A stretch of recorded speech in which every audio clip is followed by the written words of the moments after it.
Kane, it's 1-0. We're fucking down. 13th in the championship. The takeover happened as I said it would.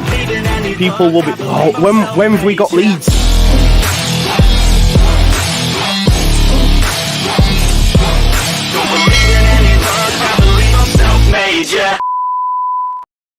Now then, people, and welcome back to the Just Joe Football Show and another episode of the White Rose Rivals. I think that's 5 weeks in now, or coming up to the 5th game week. As you'll see, folks, those that regularly watch this, we've got a few different heads with us this week. So we've got Danny, who is representing Rotherham. Danny, how are you, mate? All right? I'm doing all right. I think I've just about recovered from that battering by Stoke on Tuesday. Now we might end up getting battered by Norwich. We'll have to wait and see. But yeah, I'm doing good, mate. How are you? Good. Yeah, I'm all right, mate. Listen, don't worry about the Carabao Cup. It's Mickey Mouse. We didn't want to progress anyway, you know. Forget about Salford and all that. It is what it is. I think every football fan goes, well, we can concentrate on league now. That's what everyone's reaction is when they get beat. But yeah, it is what it is. We've got Ant as well from To Hullen back. How are you, mate? All good? Yeah, I'm all good. It's been an entertaining season so far overall, hasn't it? So excited for this.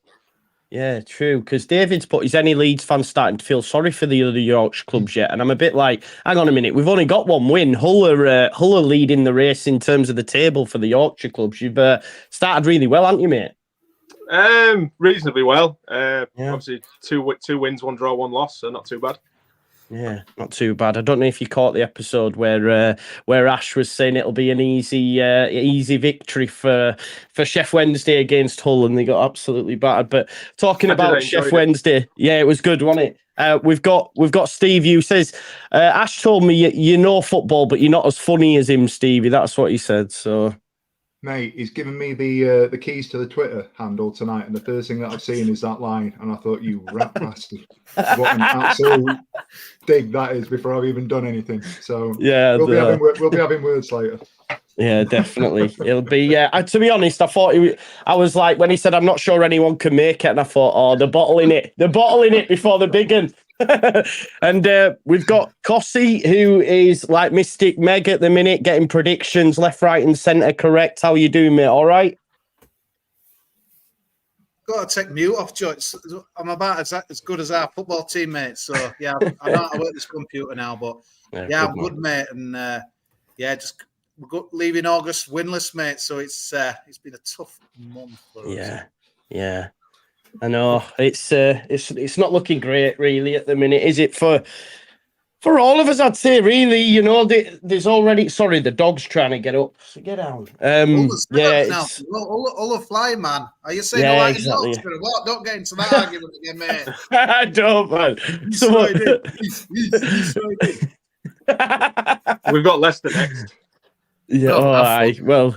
To be honest, mate, I hope you beat them. Some mates with a Leicester fan, and he's doing my tits in because I would argue they've been quite lucky so far. They keep getting goals late on. I don't even think they're that good, but he keeps telling me, he reckons they're going to get the points total, beat Reading's points total, does this lad. So I'm a bit like, you need to calm down a bit. So because I did back Rotherham 1-0 and you were 1-0 up at one point last week. We'll start there, Danny. Obviously, you were 1 up last week and I was thinking, it's going to come in. I can't wait. Ultimately lost 2-1.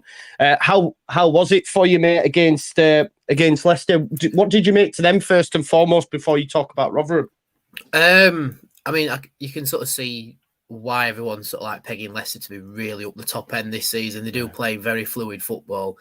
But you can tell your Leicester mate this, they do look exploitable at the minute as well. There are ways, like little holes here and there where you can exploit them.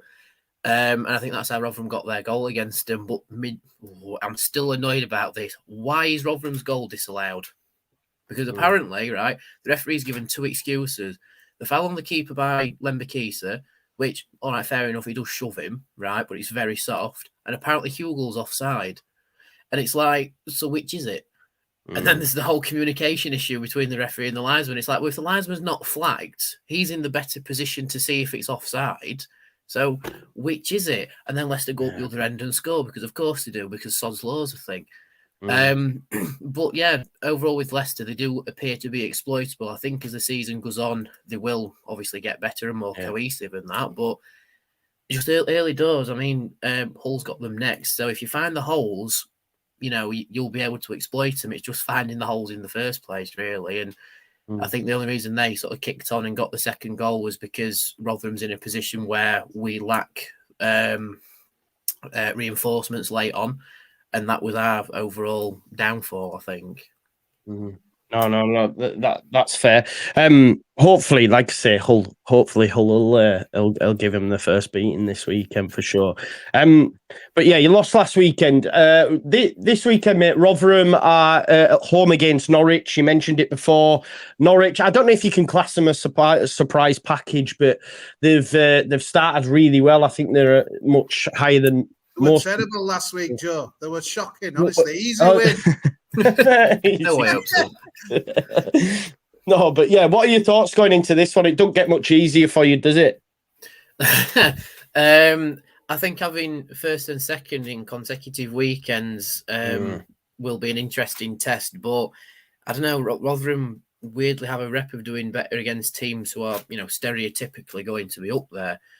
I mean, last season, Norwich only just beaten them. We drew 0-0. But like you said, they've started strong this season. But I don't know. There's that part of me where it's like, oh, we could see a cheeky 1-0. They come in thinking, well, they've lost to Leicester. We're second. We'll beat them easy and we surprise them. And the new signing might help as well. But we'll have to wait and see. Have you got any new signings in the door since last week? Yeah, we've just signed Sam Nombe from Exeter in our club record deal, and I think it's just squeaked over £1 million. Oh, nice. It's decent to be spending that sort of money, though. Go on, Stevie, were you gonna have something? Obviously, we've come up from League One last year, and we played Exeter, and he looks pretty handy, to be fair. So I think that's a good bit of business. And obviously, we're down in that sort of area of the table at the minute, and we'll get to that. But the teams around us are being able to do business like that, and we're scratching around with players like bloody Ashley Fletcher. It's we've all got problems, but some problems are bigger than others. No, exactly. And Tony O'Shea's just mentioned Luke Murphy vibes. It's true though, right? After so long out of the Premier League and stuff, and then Chilino took over, and we paid $1 million for Luke Murphy, and we were like, oh my God, we spent $1 million on a player. It's mad how football works at times. But give us a score prediction then, Danny, for the weekend's game away at Norwich. Well, home to Norwich. Home, sorry, to Norwich, my bad. Oh, where shall I go with this one? Well, I'll say the same I said on New York Talk for the Leicester game. We're either going to get battered or we're going to sneak a 1-0. But I'll go positive and say 1-0 to Rotherham, I think. 1-0. Does anyone think, or the rest of the panel think Rotherham could get something in this one against Norwich? The Norwich are just absolutely chock full of goals, aren't they? Their squad, they're going to be probably the highest scoring team in the league this season. They're just the high energy, high intensity. They press high, and I mean, against us they only scored 2, but they probably should have scored about 5 or 6. They played us off the park. And they have surprised me because I didn't think they would be as good as they are. They were quite poor last season, but that row that they've got in midfield's amazing. Yeah. The only thing I'd say is, I mean, in that cock-up for the first goal that we give them, that Josh Sargent's going to be out for a bit now. But I mean, they'll probably have someone to come in. But the thing that really impressed me with them last week, obviously, I was David Wagner, love it. I'm always going to back him. But do you like the speed and the pace? It was embarrassing, they're just rampaging through our midfield. And I don't know. I think kind of Rotherham are similar to us in the kind of how they play and how they are. And I just think they'll be too quick and too strong. But I just wonder whether Norwich though might be one of those teams with a good start and maybe see it through, because the guy I went to the game with last week, Norwich season card holder, he didn't want Wagner to continue there. And, he would come into the season in a bit of doom and gloom, but I think it's just the amount of goals and it's not just what they're doing. I think it's how they're doing it as well. I think, what Norwich is like, they need to play some nice football as well. And wow, they were so good last week. But yeah, I mean, he's going to Rotherham again this week. So he's loving his trip to Yorkshire, but yeah, he's surely only one winner in that. Yeah. Go on, Stevie. Sorry, I was just going to say, I think they've done some good business this summer, haven't they? Getting Barnes in from Birmingham is a hell of a signing, and I think I'm right in saying that I've seen today that they're looking at Tom Cannon. They bid $7 million for Tom Cannon today. So if he gets over the line before the transfer deadline window shuts, Forshaw came in last weekend and all. Yeah. They signed Adam Forshaw as well. Yeah, forget about that. We're dealing with a team that's had a manager who's got a vision there, and as abject as he might have been at times last year, this year they've had a pre-season behind them, and they've still got that parachute payment money is obviously doing them a favour. So they might be in good nick as a sort of an underdog to get in and around the playoffs, if not a little bit higher this year. Yeah. I think I'd have to agree. You're right, though, because we were linked with Stuart Webber, the director of football there, for a little bit. And whenever you went on the message boards or looked into it, there was a lot of dislike from Norwich fans for him and for Wagner. And he was getting, a lot of blame for it. But it's mad how, you get a few signings right, you start the season well, it soon flips on its head, doesn't it? So results are going in the right direction for Norwich, and I think they'll be up there. I am going to go for a 2-0 Norwich win. Myself, Cossie, what are you going for on this one? Yeah, I think they'll win 3-1, Joe. I think they'll score more goals again, mate. Sorry, Danny. That's all right. Well, let's put you off. I'm seeing it's wishful thinking, that 1-0 from me, isn't it? Yeah, definitely. And Stevie, do you want to give us one for that? Yeah, I'd say 3-1 as well, unfortunately. Nice. Sorry. Nice. Totally fine. And then just finally, Ant. 2-0 Norwich. 2-0 Norwich, there you go. No scores like the opening game against Stoke. I'm quite happy with that, to be fair. They're just being nice, mate. We're just being nice. Let's move on to Hull City then. Last week, mate, it was one apiece, wasn't it? Who is it you've got this weekend? Let me have a look. You are Leicester. We were talking about earlier. Sorry, my head scrambled. I think you're playing some decent stuff this season, right? Under Rosinha, it's been decent at times. Do you think he'll have a plan for Maresca ball, if you like? I do. He does like to dabble in a little bit of tactical play. Rossi, he's the plus to him as what it was under Avaladze is he actually has tactical range. Whereas, under Shotter and McCann before him, we just played one way and it was one way only. So if that didn't work, then, we were out of the game. Whereas we do seem to change the system, change personnel, depending on what we need at the time, which is obviously a positive as a fan. You want to see your manager being proactive in games and trying to get the best result they can, right? Especially when it's not going well. But it's Leicester away is going to be one of the hardest games of the season for pretty much every team in the league, and we've just got to go there and frustrate them and try and play what we believe is going to be the way to get around them. And both sides are going to want the ball. We'll probably naturally drop a bit deeper and let them have it. But we're a lot better on the counter, I think, than trying to break teams down. If we come against a team that defends, we just can't break them down, and we struggle. And like Blackburn, when they dropped to 10 men, we struggled. It was only when they scored and then sort of got a bit of confidence about them, and then we got that one loop ball over the top and got back into the game that it spared us into action. So I'm hoping that we have 90 minutes of good performance, because so far this season we tend to play well for segments of the game and then hope that it gets us over the line. Like Bristol City last week, we started well for the first 20 minutes and then Bristol controlled the game in the middle and then we finished strong. So we need to learn, I think, how to control games from start to finish, because at the minute we've just not kept a clean sheet. And it's okay when you score as many as we are as well, but you're not going to, you've got to score at least 2 if you concede in every game. So it's a big ask. Yeah, I know all about them clean sheets, mate. It's about 6 months since we've had one of them, pals. So we've forgotten how to defend. Honestly, it's mad. I'm hoping for the first one this weekend, but I thought that against Salford, and even they managed to put one past us, Matt Smith. So, yeah. Talk to me a little bit about Tufan, mate, because obviously you got a hat trick against Sheffield Wednesday. Sorry, Stevie, but he's started the season really well, right? He has. He's one of these players who, when like every club's fans tell you when they sell a player to you, he's shocking, he's terrible, you've not signed a good player. Well, we got that from Watford fans. Laziest footballer in the world, they all said, he's not any good. Last season, he kind of, new country, new league, new system. He played well. He scored 8 or 9 goals, I think, in the season. But we're sort of playing him as a second striker at the minute alongside Delap. And he likes to drop deep and find that space in between the lines. And Delap's hold-up play and ability to stretch the opposition's defence gives him that space. And his late runs into the box at the minute are getting him his goals. I mean, he said at the beginning of the season he's aiming at 15 for the season, which when you're thinking, for a midfielder, technically, he is what he is. That's quite a stretch, but he's already on 4. So, he's on his way. And if we can keep him playing, he needs to be in games more because he kind of does be a passenger for about 60 minutes, but he's one of those luxury players who might have 5 minutes of a spark in him, but he'll win you the game. So, I think he's improved his fitness levels. He knows the fans love him, and he's trying to reciprocate that with his performances. So, hopefully it continues.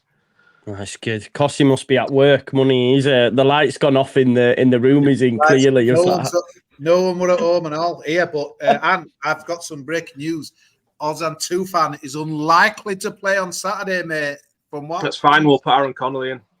Yeah, so it'll be a blow, wouldn't it? Him not playing. I'd fancy it to get something there, but with him out. Well, he's not scored away from home yet. He's scored all his 4 at the MKM, so maybe it won't make that much of a difference. No. Maybe. Stevie, you were nodding along there, obviously having played Hull, having seen them up close. What do you make to them, and obviously this weekend's game against Leicester? Do you give them much of a chance?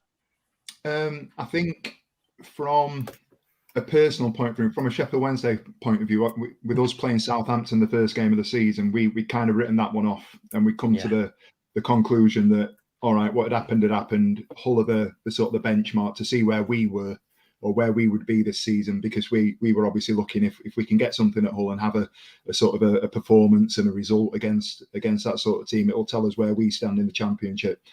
Going into that game, I'll be honest with you, respectfully, I didn't expect Hull to be a 4-2 win in front of us, to be that much better than us. And I actually think for the first half, given that we played Southampton, I thought we matched Hull for patches in the first half. But obviously once the penalty had gone, the game got away from us, and they ran out comfortable winners in the second half. We couldn't lay a glove on them, and Tufan dropping, as we said, it wasn't advancing runs. He just knows when to hold the line. So when the game's moving forwards, he'll hold.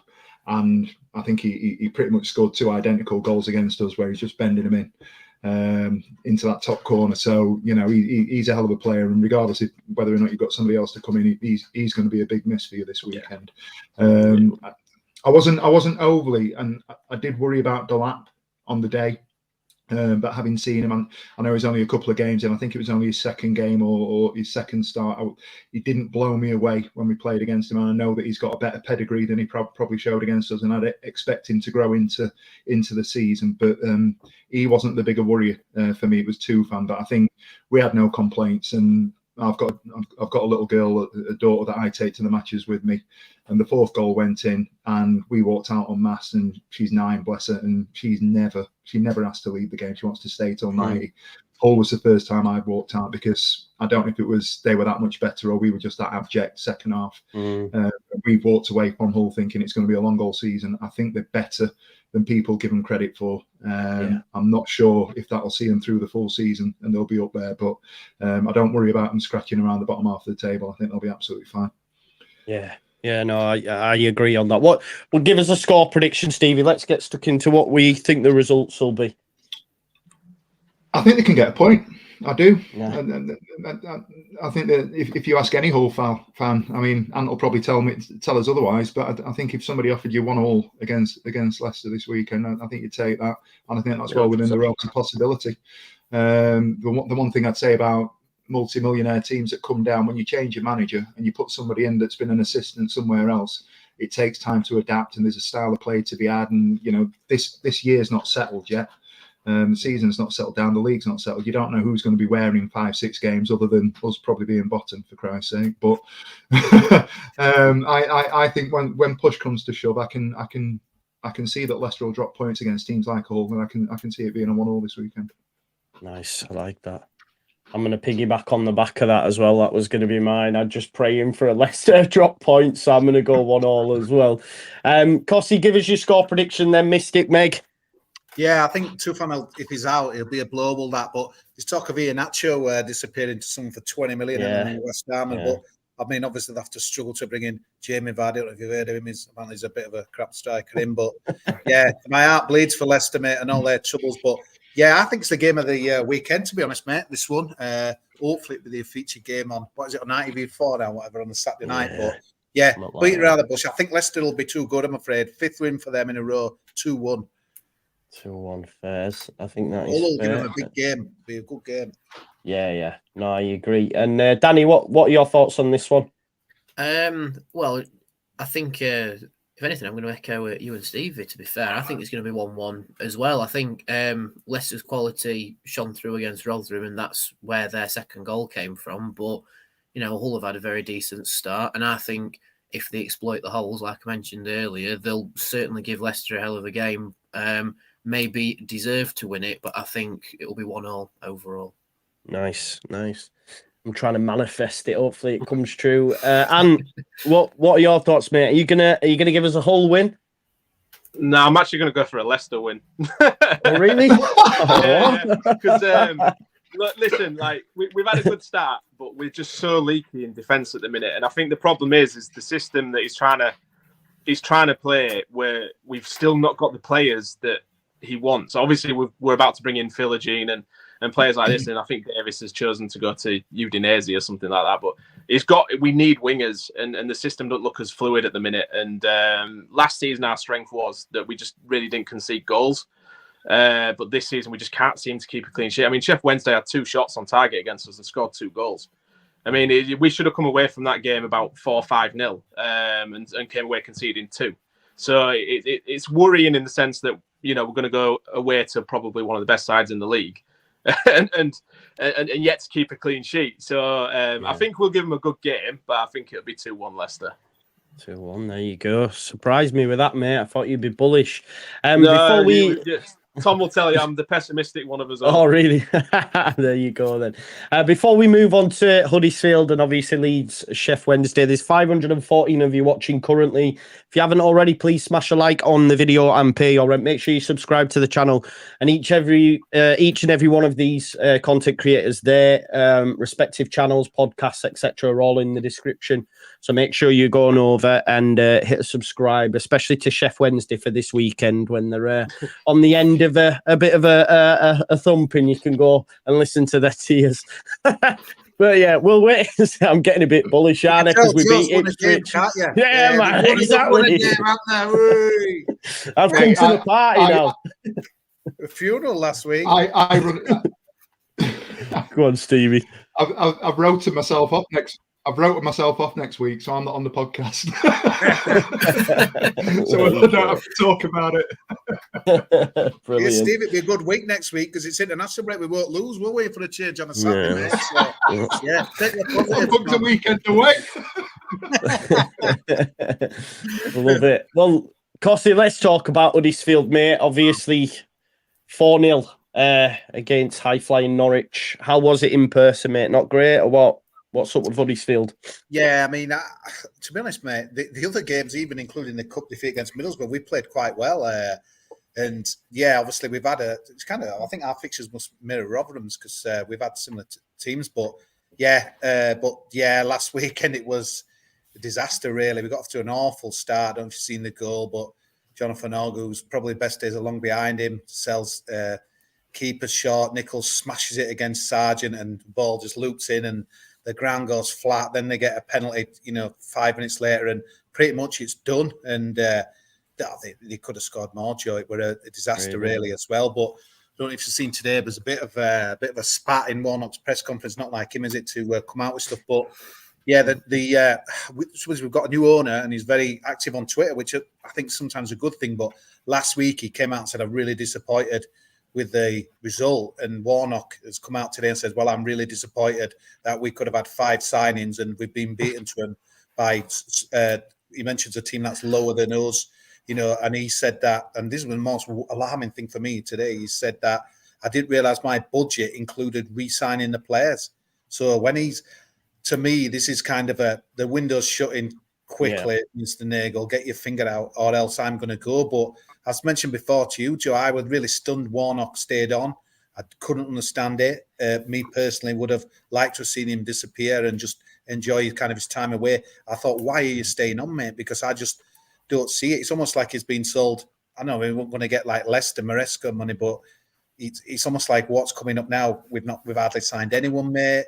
We've been knocked back for players left, right, and centre, and obviously the window shuts tomorrow night. And for Warnock to kind of bag the new owner like that, a lot of people say, well, it's just it's a big thing that for me, and wonders how far he is away from walking away, because unless anyone with half a brain knows that we need some quality in ASAP, but he must be a bit disillusioned. I've been hearing rumours of 7 to 8 players that we were linked with have gone elsewhere and stuff. And it's an hard sell, mate, Joe, because let's be honest, if you're a Premier League manager, you're not going to send your best players out to play for Neil Warnock. The truth hurts, doesn't it? You're not.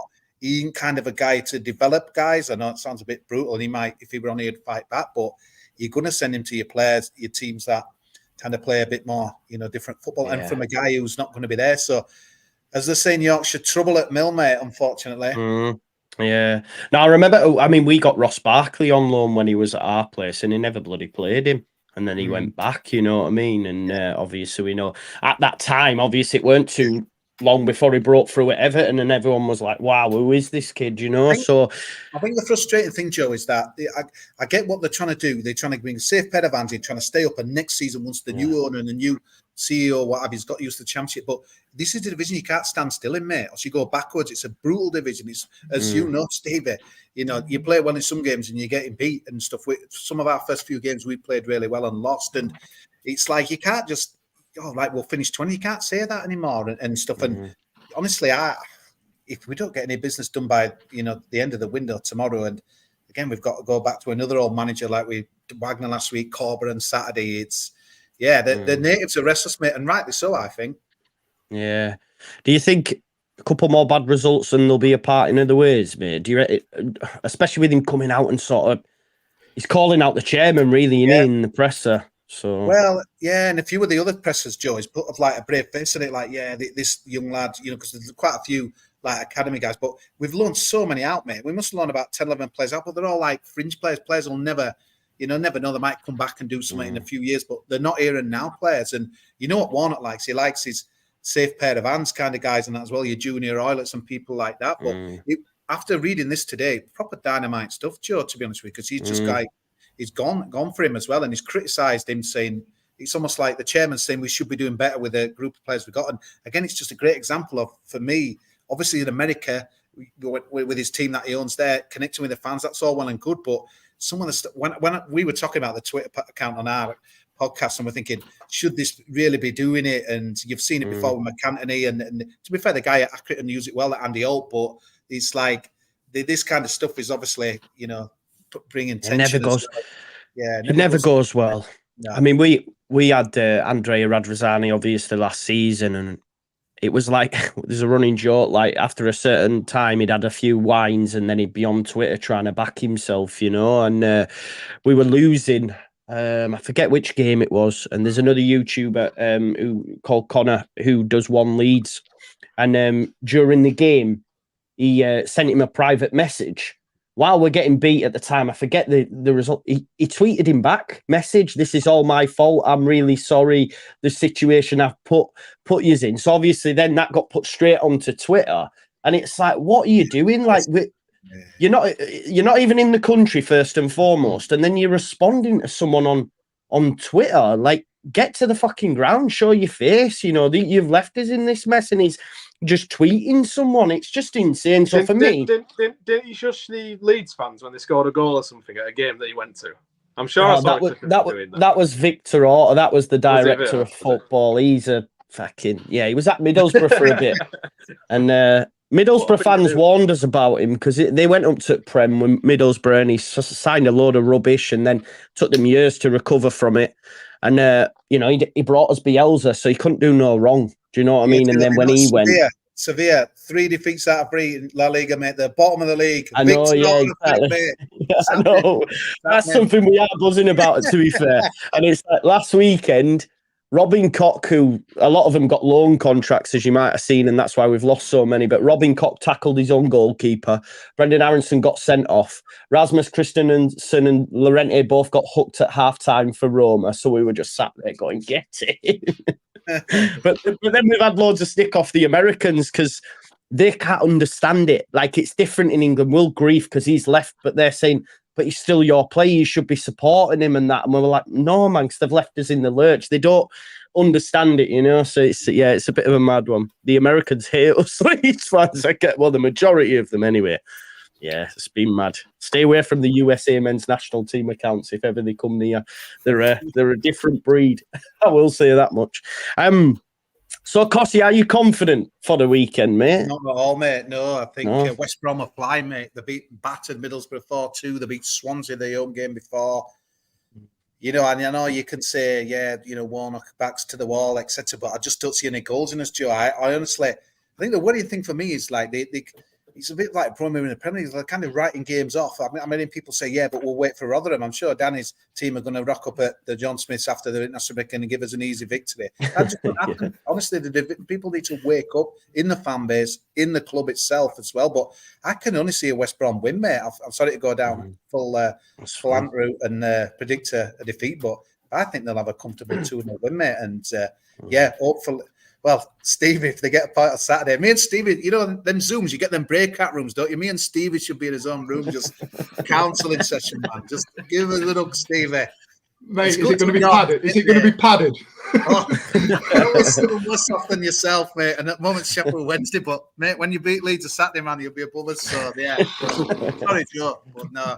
I don't worry about it, mate. All I know is that front four that scored a goal apiece against Ipswich. I'm like, I'm all good. We can defend as bad as we want. We'll just score more than you. That's my head at the minute. So basically, how football works, isn't it? Score more than opposition. Exactly. Score. What does that mean? I have to Google that word, mate. Hey, we've not had a striker score yet. It's all been midfielders and defenders. That's fun. Yeah, we've got your midfielder. What's he like, mate? What's he like?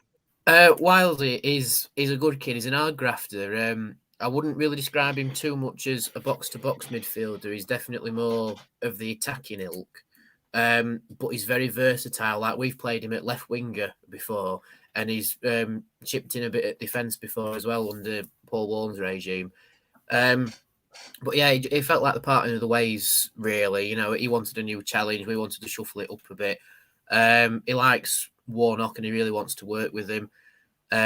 So just keep him fit and he'll be a really versatile midfielder for you. Like, it was the natural second coming of Lee Frecklington for Rotherham.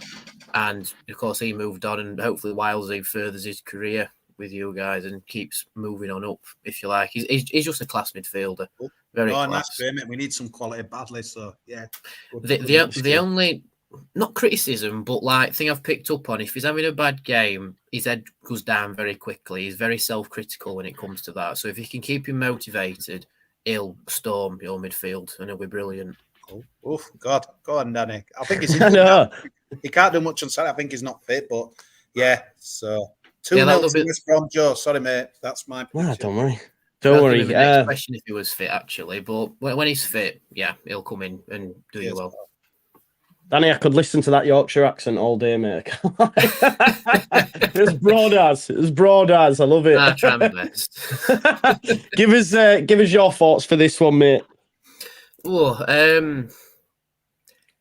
mean, Warnock has to win at some point, doesn't he? But if he doesn't, then with you guys, I think he might end up walking because Warnock's not the type to have relegation threatened on his CV, is he? He likes to save the club, not relegate. It's never his fault either, Danny. That's what I'll say for him. I don't like him, me. And I do really. I mean, I love Warnock for the Great Escape season a few years ago, but yeah, I think West Brom might just edge this one. I don't think it'll be by a lot, but I think probably 2-1 West Brom.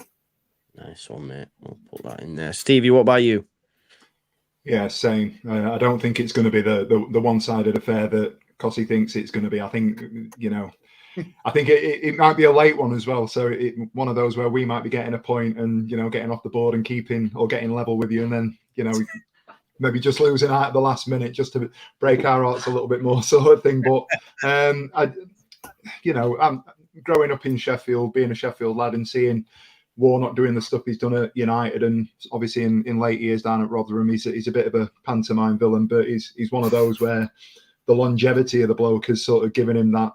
It's almost like he is literally the pantomime villain that you don't actually hate as much as you should hate, if that makes sense. So, from our point of view, he's a bit of a prat, but, he doesn't offend as much as others. I just think, for me personally, I just think these bad runs that all these teams aren't going to continue necessarily, and I think eventually it'll come to a stop for Huddersfield. But I just think it might be one game too soon on Saturday, and I think West Brom probably are going to take the 3 points, probably 2-1.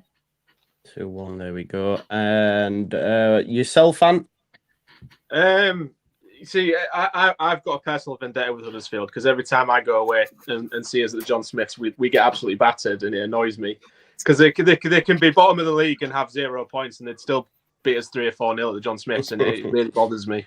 So I'd like to see them in League One, to be fair. But the thing is with Warnock is he's the kind of guy that Costy, that was harsh. Don't invite Ant back on again, mate. No, because the thing is I go to Huddersfield away, we get absolutely battered, we lose, and I walk away going, I'm never doing this again. But I guarantee you, when the tickets come out, I'll be there in that stand saying the exact same thing. Love it. So the opposite, just remove that option. Then, yeah. If we go up or Huddersfield go down, that's got to be what happens. But no, the thing is with Warnock, he's the kind of manager you bring in, like they did last season, to save you from going down. He's not the kind of manager who I think has the skill set without spending money, which Huddersfield obviously aren't doing at the minute, and getting those transfers in that he wants. Probably those, I would imagine he'd go for some veterans of the Championship, is the kind of thing Warnock would do. He's your dependables, but he's got his hands tied at the minute, and I just don't think that Huddersfield have got the goals in them to trouble many sides in the league this year as the squad stands. But West Brom have been doing well, so I'm going to go for 2-0 West Brom, I think. Yeah, nice. Okay, let me stick that in there. That's on mine. 2-0. I've got a little spreadsheet and that someone created for me. We're getting high tech. It's got macros and that. I press a button and it all just updates. I'm like, what is this technology? What is this witchcraft? Yeah, they used to make your shirts did the macro. I think they've had to go at everyone's, haven't they? Macron at some point in another. Yeah, I remember. Do you remember 32 Red when I think it sponsored every single team in the Championship at one point, didn't it?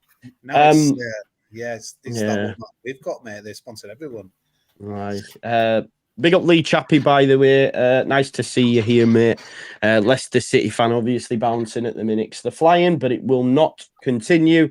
So yeah, because they're beating all those teams, Joe. They've beaten Huddersfield, beaten Rotherham. They're going to beat all. He won't be on when you beat him, or yeah. No, but I do look at the opposition and think I'm not too sure. But yeah, we'll wait and see. We'll wait and see. Yeah, up the Foxes, he says. Right, okay, I'm going to go, just for that now, I'm going to go for 3-0 West Brom, Cossie. Up the Foxes. I'm going to say 1-0.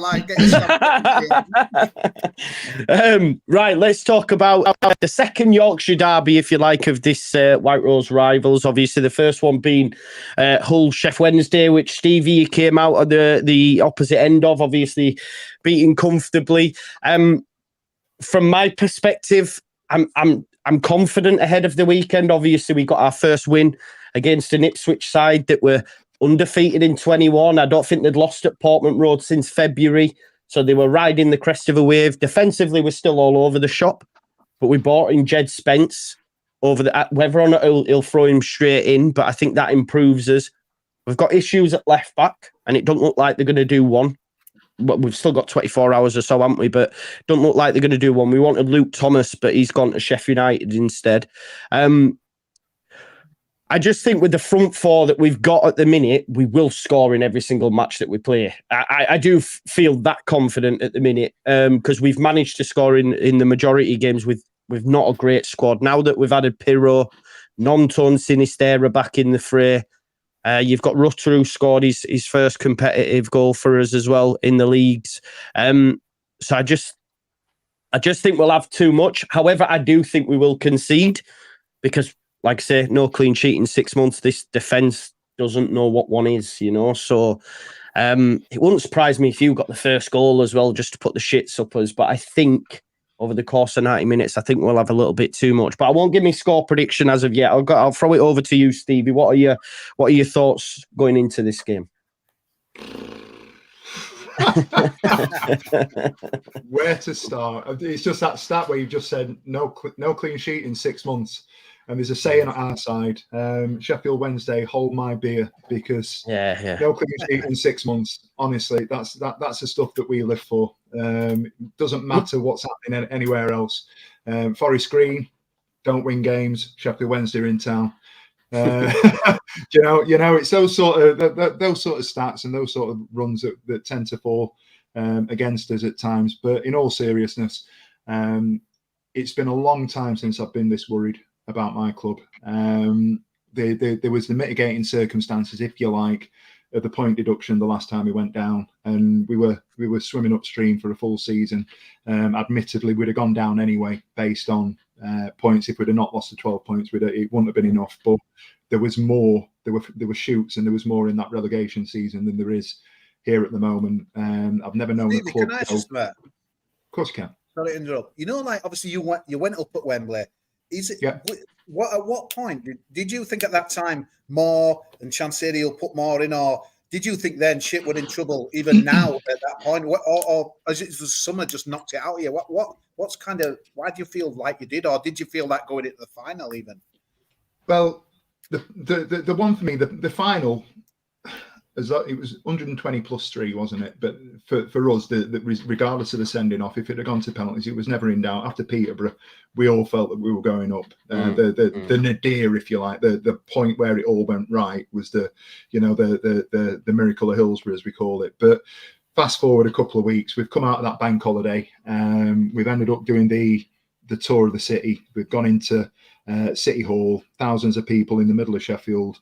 I can't remember, and I'm a fairly old bloke these days. I cannot remember feeling that positive since sort of early 90s, European campaigns and things like that. And we've had promotions, we've had pushes at it. We got close against in 2016 against Hull, just didn't turn up in the final that day.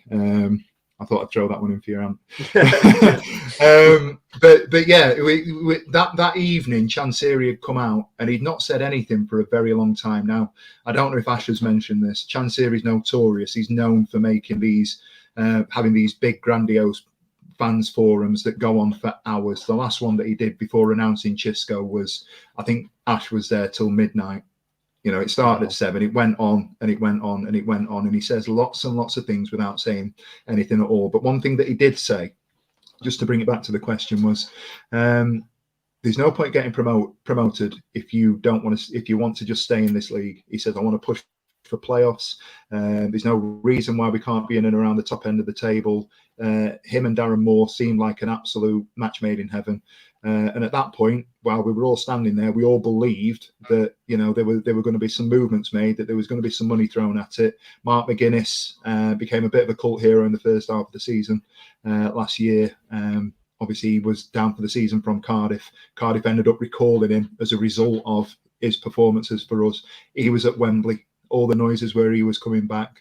Oh, by the way, we've got money to throw at it. And then the news broke a couple of weeks after that Moore had walked. And then you obviously hear everything that's happened, and I'm sure it's been covered and you'll be aware of the circumstances. And Moore came out a couple of weeks ago and said what he gave his viewpoint on it. I think it was the time period of Moore going, the nonsense that Chansiri put out after Moore went around, the circumstances around it, in wanting 4 times the money, in making unreasonable requests and demands. And there were bits coming the other way that Moore was actually the man that was the more humble guy, if you like, and he was the one that was a little bit more balanced. As it comes out, there was one ear and one ear, and they couldn't work it out to meet in the middle. Wednesday fans would have liked to have seen that, the majority of them. You're always going to get those people that say Darren Moore wasn't fit for the Championship, but he'd have been doing a better job than we're in at the moment. And we were then associated with, there were Carlos rumours, Carlos Caballo coming back. There was Dean Smith linked. There were a couple of others linked. I think Gary O'Neill at one point. There were a couple, as I said, a couple of others, but then nothing happened for like 2.5 weeks. And then Chisco came in, and people looked at his record. and it depends on where you sit. Middling teams in Europe and not a very good record, or a ridiculous run to get Watford into the Premiership, unbeaten, 96 points or whatever it was to go up. Whether you're, depending on whether you're optimistic or pessimistic, you're going to go one or two ways. And I'm kind of the more optimistic bloke when it first happened. But he's come in, but he's not brought a backroom staff. He's brought his brother in, and then a couple of others later on. No signings. We were 3-4 weeks late, and we already knew that we were going to be late. And then systematically, we've had an underwhelming pre-season. Systematically, he's pulled that squad apart. He's pulled the Wembley team apart. He doesn't want to play Johnson. He doesn't want to play James. He's playing players out of position. You know, for me, Barry Bannon is still our talisman. Whatever people think about the guy, he's a championship level captain, midfielder. You know, and we're playing him in a 10 behind a lone striker. He's absolutely wasted there. And then we've come into the start of the season. Southampton was always going to be what it was. They're coming down. Ward-Prowse, Lavia, all the players in that squad. So it was a hit to nothing sort of thing. Hull was a measuring stick. We didn't turn up. Hull deserved to win that game. So then it rolls on another week, and we're at Preston. And the performances start to go up like that. Preston was much better, but we're still not getting enough of the ball. I think by that point we'd had 40% of the ball on average, if that. That might have been the game after, actually. We don't see enough of the ball. And then Cardiff, you know, again, another team that you'd expect to be lower mid-table. Again, we just didn't turn up. We had 15, 20 minutes either side of our goal where we looked decent, we looked a threat. But I have no complaints with the result. Even if it had been a point on Saturday, it wouldn't have been enough. And I am genuinely worried. Chisco worries me because he's come in and he says, I've got a brand and an identity, and it's very different to the one that Moore has played. But we're playing different formations. We're playing different positions. Sometimes it's a 4, sometimes it's a 5. We're playing single strikers. We're playing 2 up top. We've got Lee Gregory, who's a striker. He's 35 years old.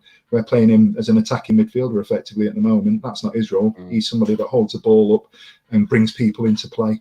He's benched Windass for the Preston game.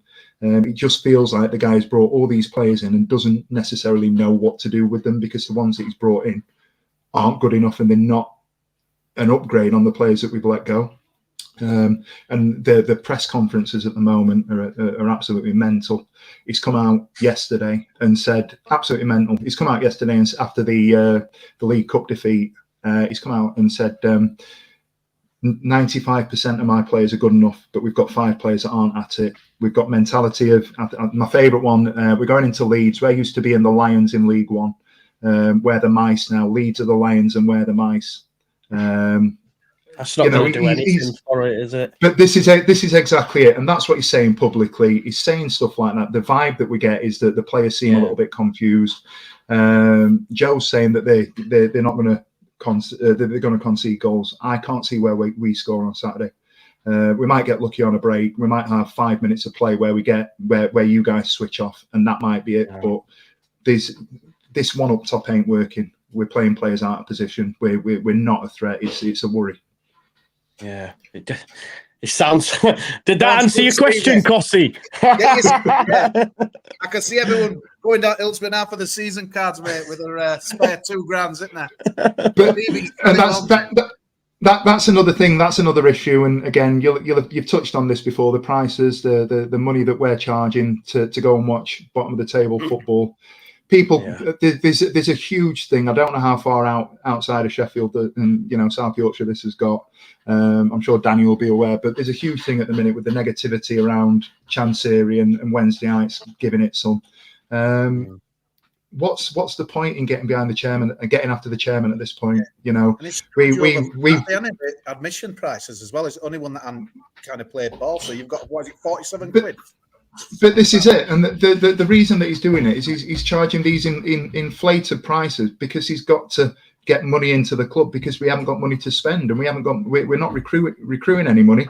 You guys are selling players left, right, and centre, or people in this league are selling players left, right, and centre for millions, 2 millions. As we've mentioned, Norwich with financial fair play money are bidding 7 million tonight. We've signed £1 million player. We've not spent more than 300 grand on a player in about 5 years. Do you know what I mean? It's abject. It's a worry.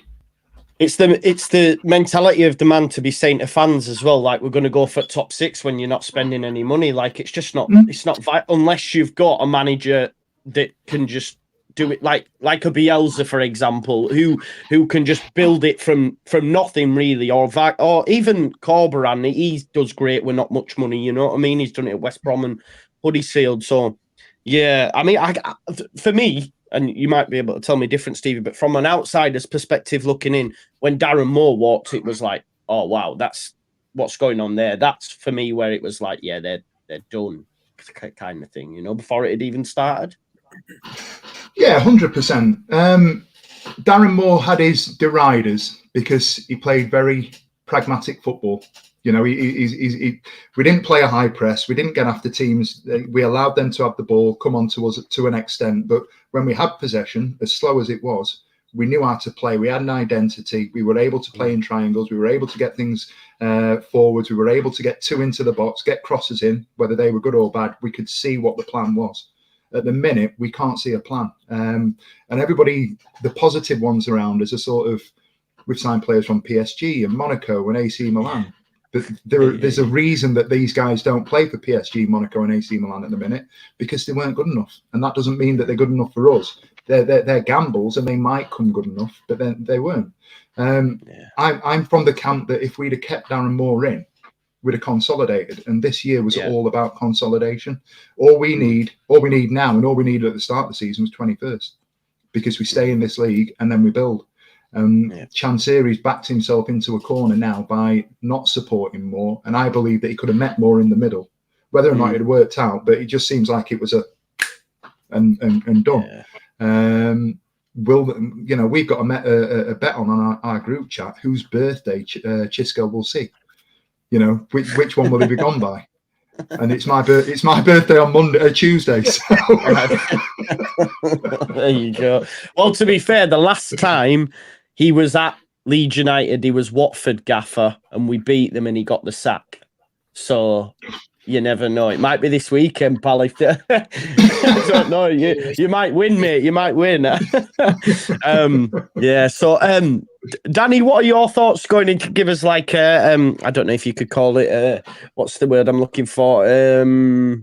Like some why my head does this sometimes. The word I'm looking for when you're not involved in the bloody game. Just give us your opinion. I forgot it. It's done my head. I get what you mean. I can't think it would either, to be fair. Yeah. But it'll come to me in a minute, both. It'll just blurt it out like, oh, piffy.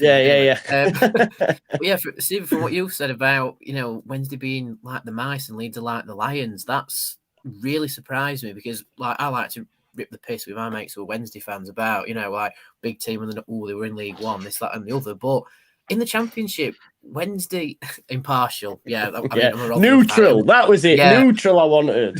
Yes. Okay. Sorry. There you go. No, you're right.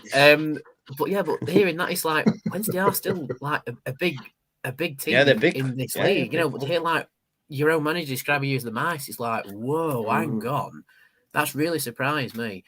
I was looking at this game as a bit of, I think Leeds will edge it personally, but hearing all the backroom things happening at Wednesday and the fact that, you might be shipping out Michael Smith and Will Volks, that I've seen that knocking about on Twitter, that's surprised me as well, because even though Michael Smith hasn't performed the best at Championship level with Rotherham, he may have done with Wednesday, he may have improved. Same with Will Volks, he's an established Championship midfielder, and I'm hearing Derby a link to him. It's a bit, what's going on? Just on that, I think the Smith link has died a death. I think that's gone now. He's staying, but the Volks one seems to have come out of nowhere. And God bless his heart. I like the guy. Our midfield 3 last year was great for us. But in this last week, since Saturday, Volks has been benched and come on, giving away a penalty in the 98th minute. Missed the penalty that's seen as in the shootout against Mansfield, and then been put up for sale. so he's having a hell of a week. That's a mad, that, isn't it? Yeah, it doesn't seem that Chisco fancies him. There's one or two of the League One squad that he don't seem to like. Interesting. Like I say, I think Leeds will edge it, but like I say, Joe, it might be history repeating itself. He might go after losing to Leeds. Could you score prediction, Danny?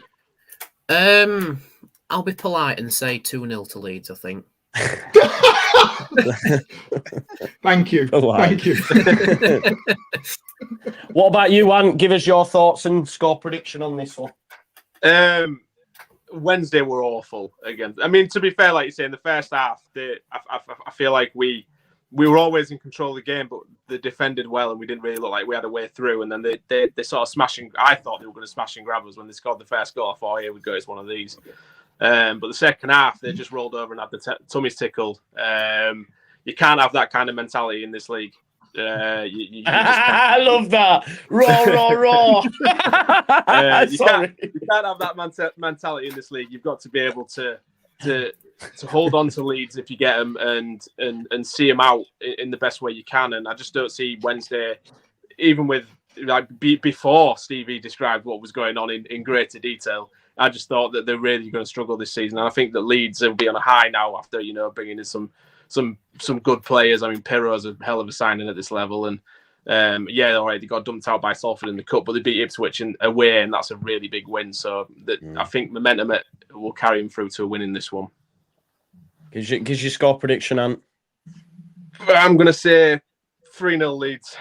Oh, clean sheets. People in the comments are like, no, we're not keeping a clean sheet. I could see them all. We're getting beat. And no, it's always like that when it's your club, though, isn't it? But maybe we'll get a clean sheet. Cossie, what are your thoughts? I think Wednesday are after Aiden and Hendrick, aren't they, from Newcastle? They'd be good signings, them, I think. But again, Hendrick, yeah. Is that going to go through or what have you and that as well?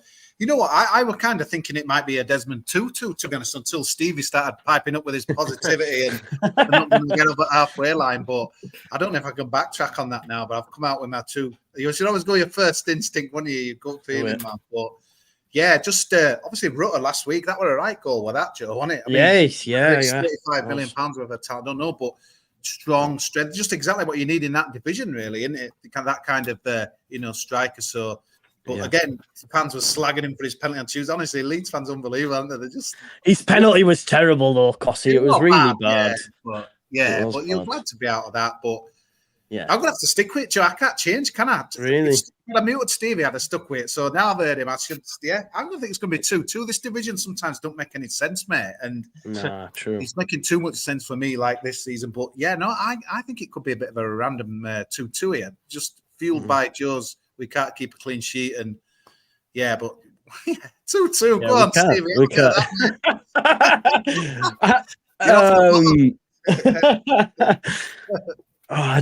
I think we'll concede. I just think we'll concede because we can't clean sheet. I do think once we get a clean sheet, it'll just do loads for the back four, and it'll be like, we can go games without conceding a goal. In every single one of Daniel Farke's games as well, he has conceded first in every single game. And is it 5 now? Even against Salford, we conceded first. So hold my beer. No, honestly, I think you could do us from a set piece or something, but I still fancy us to win. So I'm going to go 3-1 Leeds. That's my prediction. Stevie, what are your thoughts? My heart wants to hold on to what Cossie's saying and think that we can pull something out of the bag. I genuinely want that, and I'd be over the moon with a point on Saturday just to stop the rot of the defeats. But my head can't see anything other than a pretty comfortable Leeds win at the moment. I think, when you get those teams that don't defend very well, but score lots of goals, you're all right because you're in there. But the problem is we're not defending very well and we're not scoring very many goals at the minute. You will score at least one goal on Saturday. The goalkeeper, bless his heart, he's 6'6", but he looks like he's 5'3". He stands in goal. He doesn't come off his line. He don't command. He's susceptible to any sort of shot from distance. He's great with his feet, and that's why we brought him in. He'll put it on a sixpence to the fullback on a halfway line like that, and he'll drive him in. And you think, oh God, when you see him playing with the ball at his feet, you'll think he's a player, but as a goalkeeper, he's not at it at all, unfortunately for me, based on what I've seen.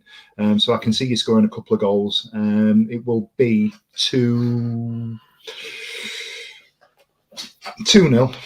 Yeah, 2-0. He so desperately wanted to say 1. Say 1, yeah. He just wanted to give a goal. He was thinking, Joe's turned me around telling me how bad they are. But yeah, there you go. There's the predictions in them. We've had a lot of love in the comments tonight as well, people, as well as some ribbing, as you would expect. There's 657 people watching currently live, which is great. I think that's the most we've had on this show up to this point. So thank you, everyone, for watching. Make sure you check everyone else's content out as well. Does anyone have anything to push this week? Do you have any players, interviews, anything going on your respective podcasts? We got a random message from Brian Horton. And when I say random, right? So we get a message on the podcast account from Brian Horton saying, "Hi all, can I have a number, please?" So I gave him my number and said, "Yeah, sure." Rang him, was like, "What's up, mate?" And he went, "Yeah. So what day and time are you wanting me on?" And I was like, "Has someone been in touch with you before?" And he went, "No, I just need advance warning when I'm coming on." And I was like, right, okay. I'll sort some out for you, mate, and let you know. So yeah, we might be having Brian Horton on in the near future, but when, I don't know. That's so mad. Wow. That is random. Very random. Anyone else? Anything to push?